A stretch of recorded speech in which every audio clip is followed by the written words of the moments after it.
शुभ बिहानी नमस्ते अनि ओहाइएको जमा सम्पूर्ण मेरो प्रियजन मित्रहरूलाई आज 2082 सालको अन्तिम दिन है। भोलिबाट चाहिँ 2083 साल लाग्छ है।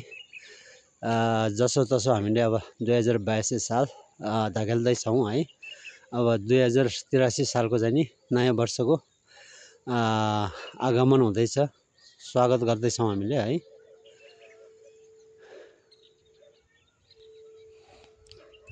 हामी भने अहिले मर्निङ वाकको सिलसिलामा चाहिँ नि यता पोखराको वार्ड नम्बर 16 यता आरमला गाउँ जाने बाटोतिर आएको छ है।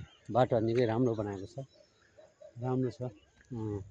बिहानको चाहिँ नि मर्निङ वाक बिहान 2-4 किलोमिटर हिँड्नाले तपाईँ चाहिँ नि धेरै राम्रो हुन्छ।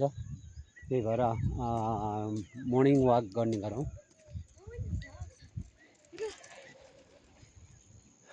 यति राम्रो बाटोहरू बनाएको छ, जाय यति राम्रो बाटोहरू बनाएको छ है।